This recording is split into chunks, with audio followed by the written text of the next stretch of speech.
We're learning fascinating new details about what was going on behind the scenes in the months and even in the hours leading up to this weekend's historic nuclear deal with Iran. Right down to the pizza that was ordered, the chocolates the Secretary of State John Kerry shared that day, the day the deal was struck. Let's bring in our Chief National Security Correspondent, Jim Sciutto. He's in Geneva. He's got all these details for us.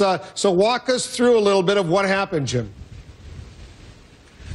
Well, I'll tell you, Wolf, we had this impression that these talks were a staid affair here in Geneva over the last month, but it turns out they go back months to March. Secret talks in Oman between U.S. and Iranian officials, and the drama went right up to the final hours. Secretary of State John Kerry saying he wasn't sure a deal would be signed until after midnight on Sunday morning, and that there was one final meeting between him and the Iranian Foreign Minister Javad Zarif, a make-or-break meeting, said one U.S. official, before this landmark deal came to be.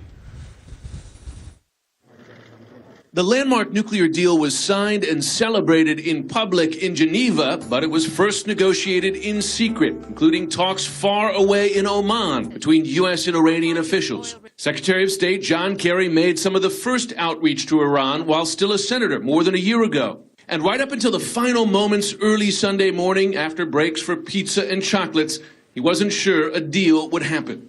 The agreement puts unprecedented limits on Iran's nuclear program. Iran restricts enrichment of uranium to a level well below that necessary to build a nuclear bomb.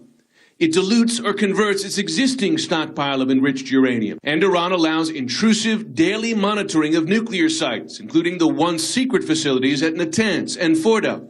In exchange, the West will free up some Iranian assets frozen overseas and relax some sanctions, including those on gold sales and airplane parts. In all, about $7 billion in relief. The president defended the deal this afternoon. International inspectors will have unprecedented access to Iran's nuclear-related facilities. So this will help Iran from building a nuclear weapon. The agreement will last for only 6 months, pressing the pause button on Iran's nuclear program, but not deleting it. A point that critics of the deal say sounds ominously familiar.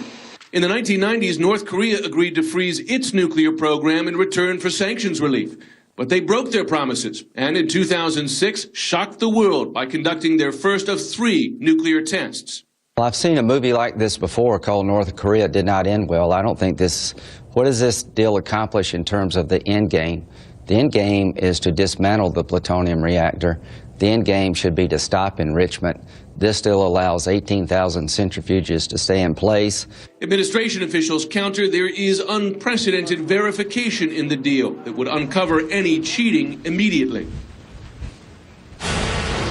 The administration will launch an aggressive outreach campaign on the Hill. Secretary of State John Kerry is going to be on the phone with members of Congress this week, even during the Thanksgiving break, and in person right after the Thanksgiving break ends to build support despite that stiff opposition, Wolf. But still, it's going to be a tall order. It certainly is. All right. Thanks very much, Jim Sciutto in Geneva.